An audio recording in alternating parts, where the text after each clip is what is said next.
Tonight, we look at the frightening experiences of ordinary people whose lives were turned upside down by their beliefs. Sam Domingo spent 20 years in a group she thought would save the world, the Church of Scientology. There was going to be no more criminality, no more drugs, no more sadness. Everybody was going to be happy. Instead, she claimed she endured harsh punishments. It was freezing cold, it was January, and I was given a pickaxe and told to go dig a hole. For Karen Stanway, the Jehovah's Witnesses turned her life inside out. She lived in constant fear of Armageddon. Earthquakes, famine, anytime you saw anything on the news or anything like that, you always got very anxious and thinking, you know, is Armageddon going to come tomorrow? And fellow Jehovah's Witness Karen Morgan found herself feeling powerless in the face of abuse. I remember being sat on the floor between my mum and dad, crying my eyes out, not really saying anything. We'll hear the extraordinary stories of 3 women who found themselves wrapped up in powerful religious movements and ended up believing that they were trapped in cults. We were financially ruined, and my marriage was ruined, and my family was ruined.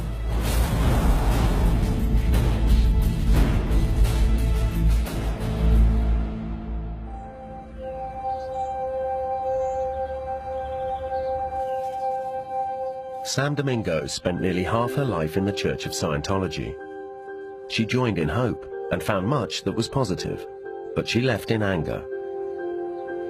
She believes she was coerced into having an abortion, and she says she and her husband were persuaded to hand over hundreds of thousands of pounds.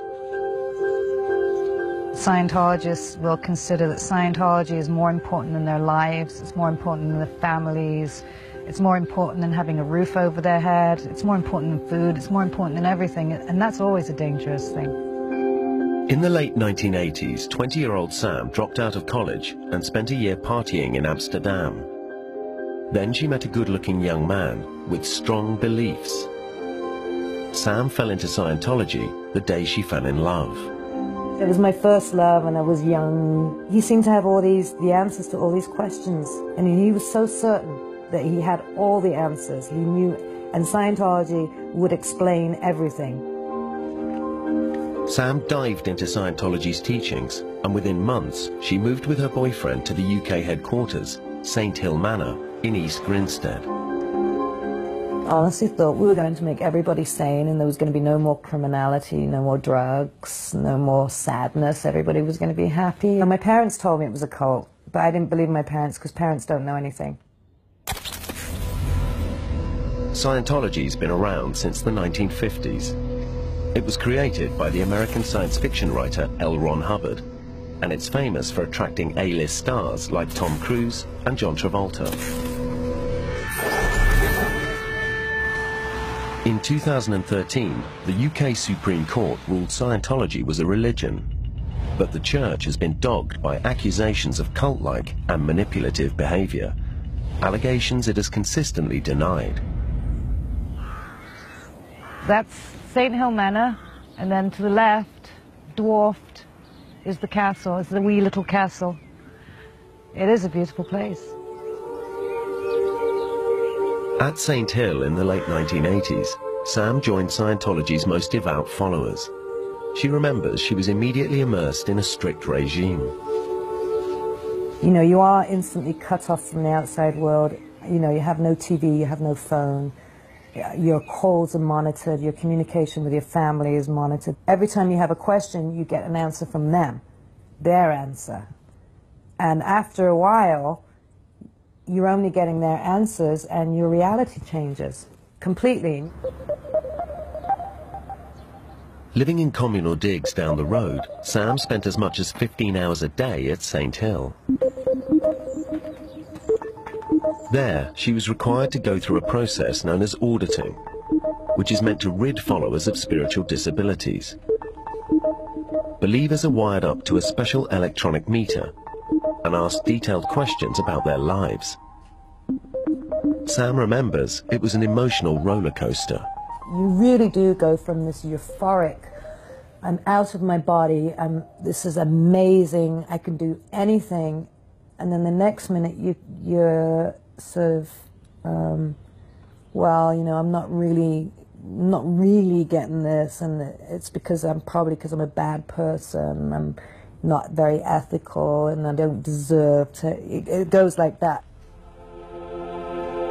The strict regime Sam encountered at St. Hill was because she had chosen to join Scientology's small number of most dedicated members in a group known as the Sea Organization. According to Scientology, the Sea Organization is a religious order, similar to monks. Membership is voluntary, and its disciplined life is only for the most devoted Scientologists. The Scientology website explains that Sea Org members sign a billion-year pledge to signify eternal commitment. At Scientology's UK headquarters in the early 1990s, Sam was working long hours and said she had to endure unpleasant conditions. Even food was used as a punishment. We washed our clothes in the bathtub, but the living conditions were terrible. I mean, rice and beans were supposed to be a punishment because we weren't working hard enough. Not getting paid was a punishment because we weren't working hard enough. Beans and rice then became dried porridge and milk powder mixed with water. Sleeping on dirty old mattresses in crowded rooms. I don't know what I was thinking, except if we weren't so lazy and undeserving, we could, you know, we could save the world and eat proper food. Scientology sent us these photos of facilities around St. Hill Manor today. They reject Sam's claims as untrue and say they bear no relation to current conditions. They also say that Sea Organization members are not cut off or monitored, that they have phones and computers and enjoy a varied menu. Although Sam thought the conditions were harsh, she remained a committed follower. People don't understand why people don't just leave, and there are many reasons for that. You've gotten involved, you've invested yourself. Your mind has been made to believe that this group has the truth and is the best place for you to be. Yeah, that's a good question. Why don't you walk away? You can't. You know, you've joined this group and you've made this promise and you've signed a billion-year contract, and you kind of feel like you're betraying everybody else, basically. Karen Stanway spent more than half her life dedicating herself to a different religious group. It's been about 10, 12 years since I was last here. I was born into this congregation, so for 16 years I had to come here 3 times a week, without fail. Karen was born into the Jehovah's Witnesses. Her life once revolved around the Kingdom Hall in Guildford. Bringing it all back. It just makes you feel so angry because you felt so safe here and this was such a familiar place.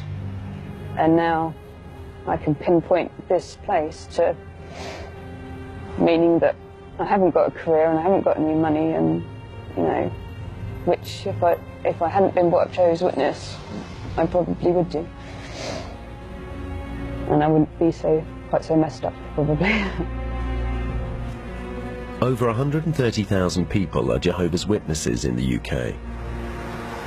To many people, they're a recognised offshoot of Christianity. They also have charitable status. But critics say that the church resembles a cult in the way it controls its members and isolates people who step out of line. Mark Latham used to belong, but is now a critic and helps support others who leave. They come to your door with a smile and with a suit on while they're holding their children's hands. But there are things within this religion that are dangerous, and the undue influence that can occur on you can happen many years after you've left. Karen Stanway says the Witnesses' teachings keep young members isolated from the rest of society. You're very much closed in to this society because you're discouraged from being friends with people who aren't Jehovah's Witnesses. Obviously it's difficult at school. You know, it's hard not to make friends at school, but then you'd have to explain why you couldn't go out with your friends, you couldn't go around their house, you couldn't stay at their house. You weren't allowed to go on school trips that were overnight, anything like that. She says the group's teachings and literature, including its publication The Watchtower, made her fearful of outsiders.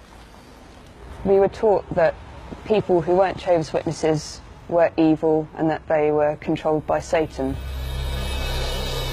When you're at school, when you're at work, when you're talking to anybody, you're always thinking, well, Satan is controlling this person, I must keep away from them, I mustn't get involved with them.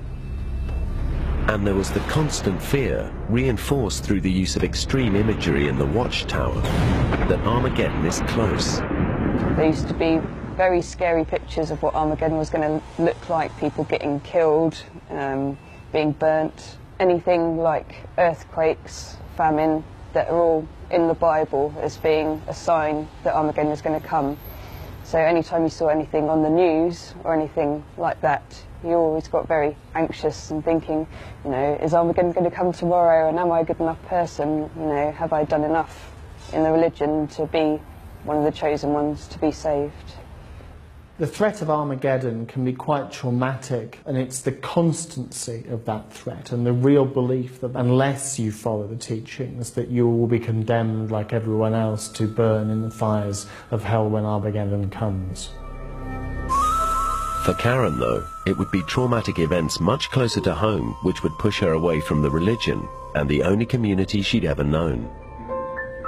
I remember that moment in that meeting, and it was the only time I've ever done anything out of anger. I just got up and stormed out and slammed the door.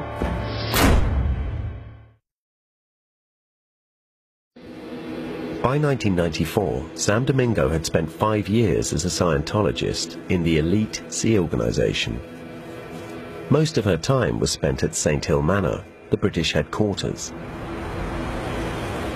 She says she had to cope with communal living and long periods of separation from her family.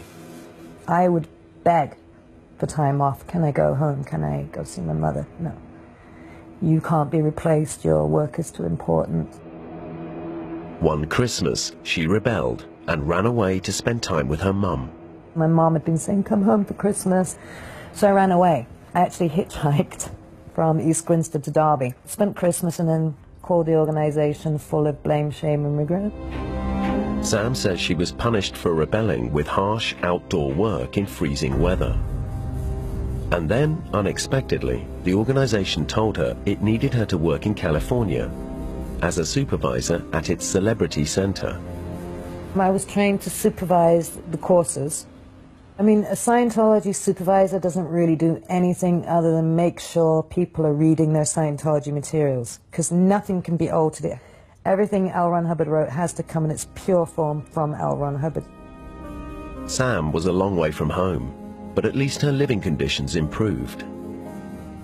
Celebrity Centre, you were in front of the public, so we had nice clothes and we got fed, which was really good. So for me, that was a big step up. And the uniforms got washed. We didn't have to wash the uniforms in bathtubs with soap, because it probably wouldn't look good to the celebrities. By now, Sam was no longer with the boyfriend who first introduced her to the Church of Scientology. But she was about to find out just how much the organization liked to say in the relationships of its elite members.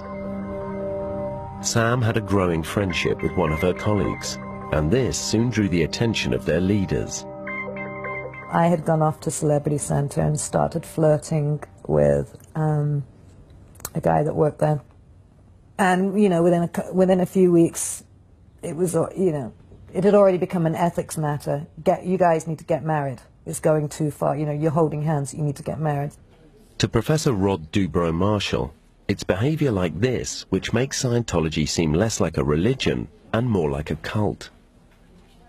Groups will often say to individuals who you can sleep with, whether you can have a child or not. There have been examples of where they've made people have abortions, and this is just a way of completely controlling the individual and basically saying to the person, we own you. So we got married, and I was on the pill, and woohoo, they found out I'm pregnant.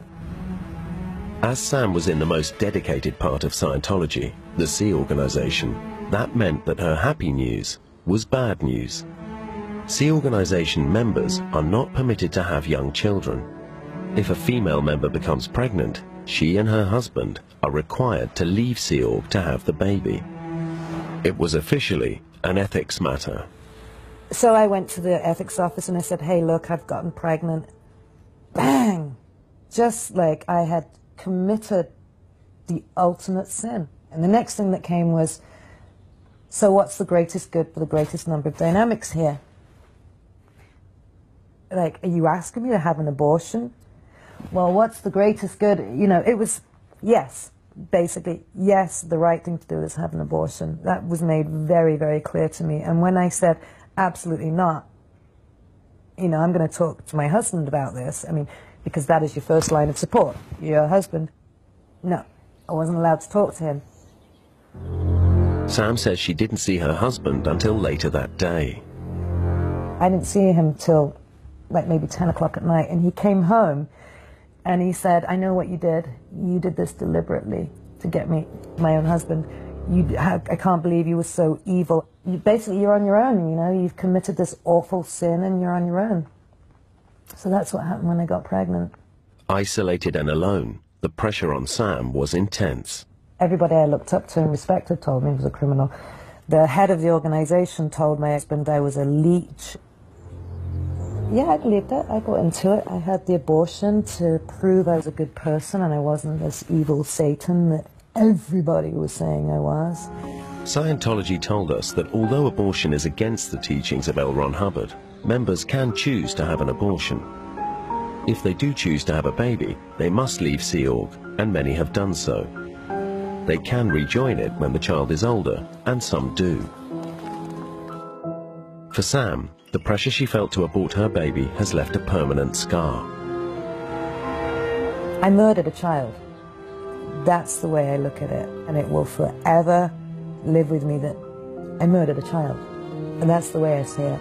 And I will never forgive myself for that, and I will never be able to right it. But despite the trauma, it would take Sam nearly 15 years before she could finally bring herself to walk away from Scientology.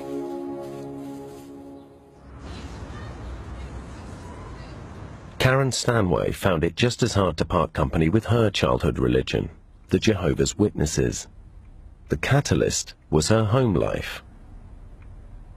Home life wasn't great because my father, he would be one person walking into the Kingdom Hall, and the other brothers and sisters thought he was this wonderful man, and then he'd come home and be a nightmare to live with. The stress took its toll on Karen. I was diagnosed with severe depression when I was 17. I was also diagnosed with anorexia. The doctors and therapists I saw all said that there was a link between that and the way I felt in the religion, about sort of having no control over anything, feeling frustrated, not being able to change anything. Things got even worse for Karen and her mum when, following the usual practice, they turned to the elders of their church for help with Karen's dad's behaviour. I know my mum was feeling suicidal at the point where she called the meeting with the elders. It was breaking point for her. She couldn't go on sort of pretending, living this life anymore. And I really think she thought the elders would help her. But the meeting offered no solution to the family's problems. They wanted to talk to us all together, which was difficult enough, obviously having to tell them what my dad was like in front of my dad. Mark Latham is a former witness who now counsels others who leave. He says that few Jehovah's Witness elders have had proper training and often aren't up to the job. With most elders, they're not trained in the arts of counselling. And you'll have three men come round. One might be a window cleaner, another one might be working in an office, another one could be a milkman.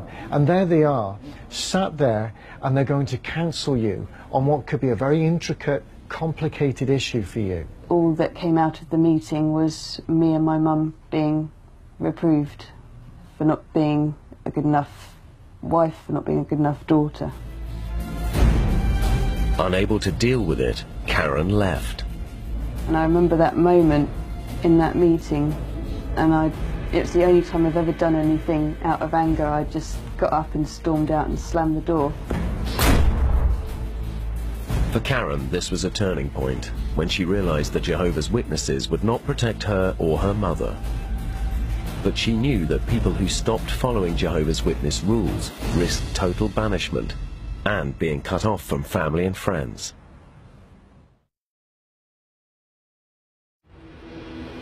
Within each Jehovah's Witness congregation, the elders' rule is often absolute, and critics accuse them in some cases of refusing to allow criminal acts to be investigated by outsiders, even the police.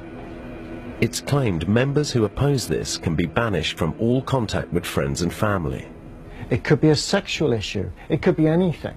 You might be suffering from some form of clinical depression, and you need real medical assistance and help and guidance to get you through it. But these elders, when they arrive, will not have those qualifications to do it. But what they do have is an absolute, rock-solid control over you, and they will get what they want. Karen Morgan from South Wales knows this only too well. Between the ages of 12 and 14, she was subject to sexual abuse from her uncle, Mark Sewell, a well-respected church elder who held a position of power and trust within the group. He started to become over-familiar at the beginning, suggestive, trying to get me to kiss him on the mouth. That's how it began. And it's from then that life started to change for me. Karen initially had no idea her uncle's behaviour was inappropriate.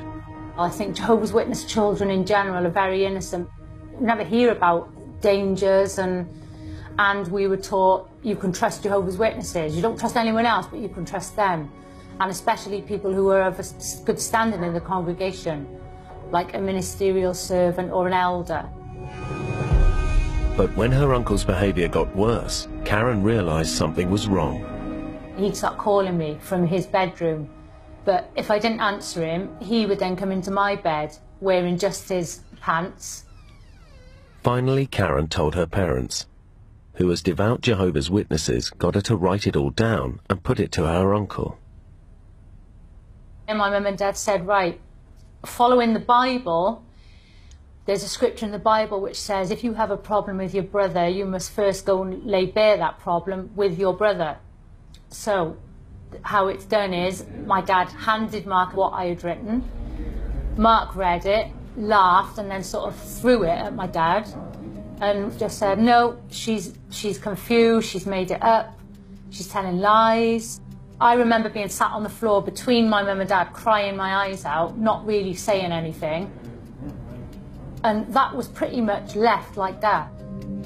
Karen was told not to talk to anyone about what had happened, and Sewell carried on his behaviour with her. She would later find out he was doing the same thing to other women in the community. It was 2 more years before further allegations came to light. 9 women came forward, some alleging they'd been raped. But still the elders didn't report the case to the authorities. If it was me and my children, the first time my daughter ever told me anything like that, I'd be straight on the phone to the police. I wouldn't be considering, oh, well, I'm going to have to run this by the elders. According to former Jehovah's Witness Mark Latham, Karen's story is not an isolated one. Karen's case is very typical of many of the cases that are out there, simply because the elder arrangement manipulates events, or can manipulate events, through secrecy, and there are occasions where the molester or the rapist is an elder themselves, and so they can conduct themselves within the secrecy of their own elder group to influence matters on another level, to make sure that they protect themselves. To some observers, it's the very secretive nature of the organisation that prevents any independent approach to cases of abuse, and gives it traits like a cult. The cult of elders in the Jehovah's Witnesses is a good example of when groups stand in judgment of their members and don't allow anyone else to have a say, and don't allow themselves to be open to public scrutiny. And in that way, the leaders perpetuate the practices and don't allow their members to effectively challenge that. Eventually, Karen defied the elders, and with some of Mark Sewell's other victims, went to the police.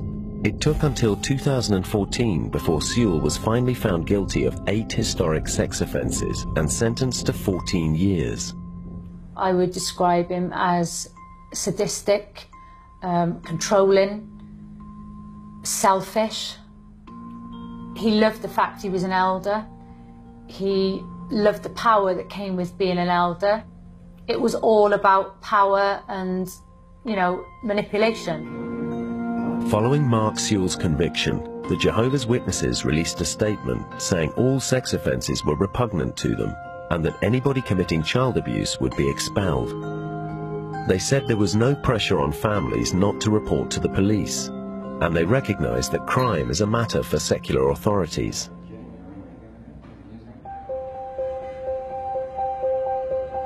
By 1995, Sam Domingo's marriage to a fellow Scientologist had collapsed after she felt obliged to abort their baby.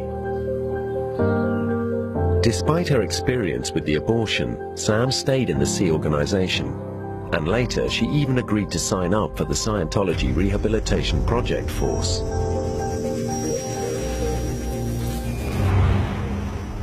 As an idea is like, you're a damaged piece, you're not doing well. You're going to go off here and you're going to get some spiritual counseling, and everybody who's there is going to work together, and then you're going to come back when you're all fixed. It's supposed to be like 2-3 months. According to Scientology, the Rehabilitation Project Force is a voluntary program of spiritual rehabilitation. Its purpose is to provide a second chance to those who have failed to fulfill their ecclesiastical responsibilities as members of the Sea organization. Sam says she made friends there and had some good times, but ultimately she found it a harsh place. Literally, it's a prison camp. You put on there, you're not allowed to communicate with anybody else outside of this group. You have to call everybody sir. You're the lowest of the low. You wear black boiler suits, you have to run everywhere. You have to receive, I think it's 5 hours of counseling a day. I wasn't allowed to use the phone. I didn't have a phone. I wasn't allowed to use a public phone. We were sent on little backboards with wheels underneath the kitchens and scraped grease amongst cockroaches and silverfish and rats. That was what I experienced. Other people had to climb inside skips and clean them with toothbrushes. But something kept Sam going. Before starting the Rehabilitation Project Force, she caught the eye of a recent high-profile recruit to Scientology, Placido Domingo Jr., the son of the legendary opera singer, and he was determined to get her out of her harsh rehab. I'd met Placido, but I'd agreed that I was very bad and I wouldn't be with him, but he wasn't accepting of that. He was basically dropping threats, you know, if you don't let her out, I'm going to get a chopper in there, I'm going to come and bust her out. So that's the point where they let me go, when they were under that much pressure, like, you know, literally, let her go or I'm going to send a helicopter. That worked. When Sam left rehab, she married Placido. They left the Sea organization and started a family. But Sam still couldn't totally walk away. She believed it was her and not Scientology which was the problem. I messed up, I'm bad because Scientology's good, and Scientology has the only solution to mankind, and I need to protect that and nourish it. And if I fail because I'm being selfish, because I want certain things in life, that is my failing. And, you know, who am I to want to have kids and a marriage and a happy life? Although they no longer worked for Scientology, Sam and Placido Jr. felt they could still gain spiritual enlightenment. So they decided to sign up for more courses and counseling. But Sam claims once she stopped working for Scientology, she started to have to pay for its services. And she claims she also got a bill for all courses and counseling she'd previously received. This is known as a freeloader bill. So I had 3 kids, and I did my amends for leaving the Sea organization, and I said I'm really, really sorry, and paid them lots of money, and I paid my freeloader debt for all the amazing things I'd received as a staff member, $50,000. And then, you know, it was $10,000 for an intensive of this, and $10,000 for a repair, and $10,000 for this course. Over the next 10 years, Sam estimates she and her wealthy husband paid Scientology £200,000 for courses, as well as tens of thousands more in donations. More money, more money. Next course. Get you through the course as fast as you can. Buy the next one. It's all very urgent. You have to do it now. And it's very vital that you go to the registrar and you hand your credit card. And if you don't have the money, find it, borrow it, take a loan. That makes it even harder to turn back when you've invested so much. Scientology denies Sam's claims and says people are not pressured to take out loans, use credit cards, or make other payments. They say there is no compulsion to buy courses or literature or pay for its services. By 2009, the cost had put a strain on her finances and her marriage was falling apart. Sam Domingo finally began to question her involvement with Scientology. We were financially ruined, and my marriage was ruined, and my family was ruined, and I went, this is not working out too well. She turned to the internet and websites she'd previously been forbidden to look at. Sam was overwhelmed by the stories she read of people who said their lives were ruined by Scientology. All of a sudden, everything made sense, and I was out, just like that, just because I disobeyed the rule about not going on the internet. Sam now made the decision to leave, but actually breaking ties with Scientology would prove harder than she imagined. You create a prison in your own mind. Like, your mind becomes the prison. There's nobody stopping you walking out, but your mind, you become your own prison guard. Rod Dubrow-Marshall has come across many people who say they felt trapped, like Sam.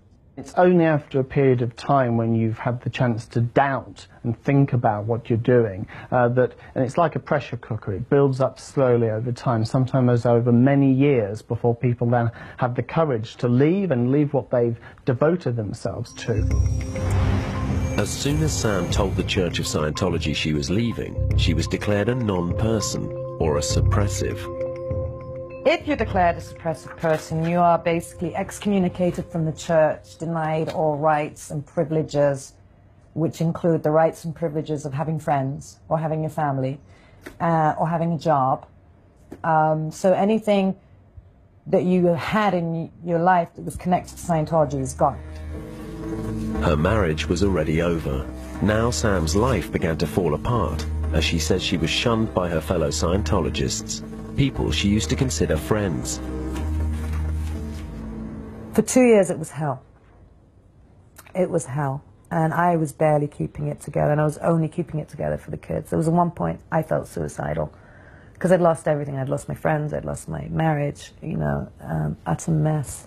And the kids were in a state, and I felt responsible. Slowly, she started to rebuild her life. The point I decided to fight back was where the kids got targeted. Yeah, my 7-year-old was excommunicated because I was excommunicated, and her friends disconnected from her, and nobody in Scientology would have anything to do with it. The Church of Scientology has said Sam is disingenuous to complain if she was shunned, since it was she who publicly announced her disconnection from the church and made abusive statements about it. According to Professor Rod Dubrow-Marshall, it can be difficult to go back to everyday life after leaving a group like this. Re-entering society is very hard because there's a huge gap in your life that you don't want to explain to people. You've not had a career, your CV is kind of empty, you have no money, you have no friends, you have to remake your relationship with your family, and it's a whole process of rebuilding, really from the ground up. And for Sam, there was the added responsibility of 3 children to care for. It was going to be a slow and painful journey back. Karen Stanway and Karen Morgan were both Jehovah's Witnesses who felt the religion failed them when they suffered family crisis, and in Karen Morgan's case, sexual abuse. They were born into the organization, and they knew if they left, it would try to disfellowship them, isolate them from everyone they'd known. They've known nothing but the cultic experience, where relationships are very, very tightly controlled. They've been very isolated from society, and their voices haven't been much heard. Myself and my boyfriend, who was a Jehovah's Witness at the time. He wanted to leave, I wanted to leave, but we had to try and find a way of doing it so that we wouldn't get disfellowshipped and lose contact with our families. Critics claim trying to break away from the Jehovah's Witnesses can be tough and the social pressure immense.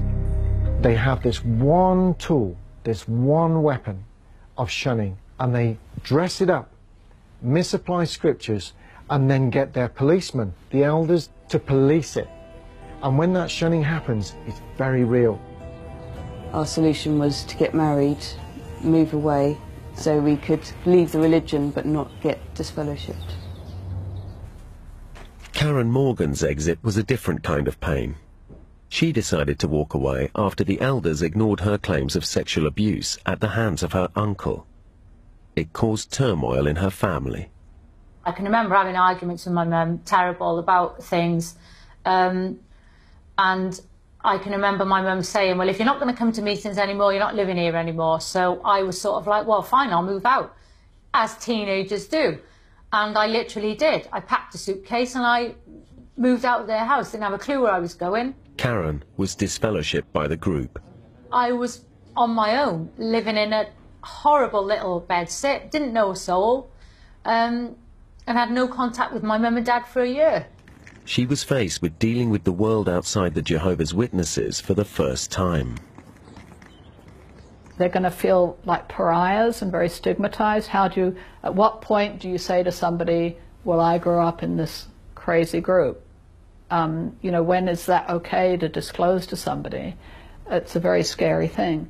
I'm very lucky I didn't end up dead, raped, addicted to drugs, alcohol, anything. I could have ended up anywhere, and I'm very lucky I didn't. But so many people do. When I left the organisation, I found it very, very difficult because I was suddenly sort of thrown out on my own. I hadn't even sort of lived a teenage life either, so I was in my 20s and felt like I had to start a whole new life all over again. The social isolation and loss of trust was a big issue for Karen Stanway.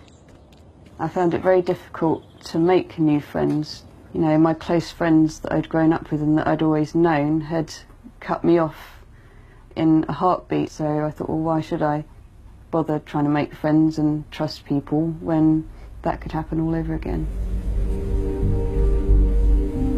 It's also the families that can suffer when shunning takes place. Karen Morgan was lucky. Her family ties have proved stronger than the Jehovah's. The turning point came when I was getting married and, of course, wanted my dad to walk me down the aisle. Two elders went to see him and basically gave him a choice. If you walk your daughter down the aisle, you won't be an elder anymore. And it was as simple as that. Something clicked in my dad's head emotionally, and he became completely numb overnight to the Jehovah's Witnesses. And he said he just thought, do you know what? I'm walking my daughter down the aisle, and that's it. My dad picked me over the Jehovah's Witnesses. After 7 years, Karen Stanway is also reconciled with her mother. I have a very good relationship with my mum. She doesn't go to meetings anymore, and I think the pressure got to her as well. We are very close now. Now she has a new partner and a daughter, and she's trying to rebuild her life. Oh, she is my life. She's all I concentrate on, she's all I do everything for. I'm never going to tell her what to do with her life. I'm always going to give her as many options as possible. But the pain of her former life is always present. I feel a lot of resentment, a lot of anger as well, that those opportunities were taken away from me, and that I feel like I've wasted the first 16, 17 years of my life. Now Karen Stanway has a job and a future. I mean, I love this job. I love working with the animals. I'm hoping to become a qualified veterinary nurse. That's something I feel I can concentrate on now. And obviously I've got my daughter, I'm going to see her grow up. I think I've just discovered life, really. There's so many possibilities, not just career-wise, but, just how you live your life. It's just having the freedom of choice. I can feel I can be me now.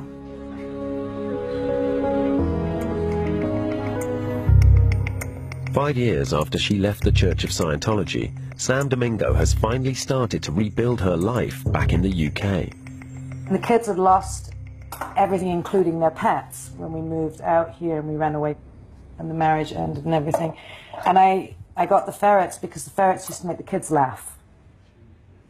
I thought it was time to bring laughter back into the house, so we went out to the shelter and we got 3 ferrets, and sure enough, within 3 days there was squeals of laughter in the house again. It was 2 years of hell, and now we're all flourishing and doing really well. The kids have jobs, they're doing well at school, they're happy. I'm happy, have a normal life. Scientology was a key part of Sam's life, and she accepts not all of her experiences were negative. But Sam now has a mission to stop them recruiting new members. My experience in Scientology, what did it do to me? It made me a stronger person. It made me a wiser person, and it gave me the ammunition to fight back. Sam may no longer be inside the church, but she remains a rebel, returning to Scientology's UK HQ in East Grinstead. We fight back by exposing the abusers, telling people what really happens so they don't get any more people. Where are you from? Oh, I used to be a Scientologist. I used to have to be a Sea Org member. What's your name? Samantha Domingo. Thank you, Samantha. What's your name? And then we do the naughty stuff, testing their security. So if I were to walk on to the church property right now, I would be met with very panicked people, such as the paranoia. When I look back on things I believed in the church and things I did, I see a completely different person. I don't know that person. So asking me, how did I feel about the abortion, how did I feel when I was in the Sea Org, I was just a completely different person. I mean, I wasn't a person.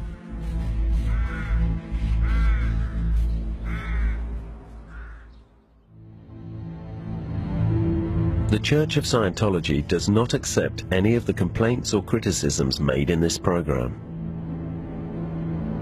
They say that Sea Organization members can and do leave the organization, but stay within the church.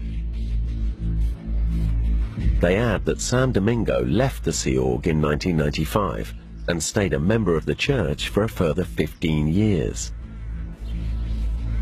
They told us that her complaints bear no relation to the church today. They add that the vast majority of Scientologists live ordinary lives and come from all walks of life. They consider that it is abusive to use the word cult to describe any of the religion's beliefs and practices. The Jehovah's Witnesses categorically deny they are a cult. They state, "We are Christians who do our best to follow the example of Jesus Christ and live by his teachings, and are legally recognized in 152 nations." Their website says that if a family member has been shunned or disfellowshipped, that does not sever the family ties, and normal day-to-day dealings may continue.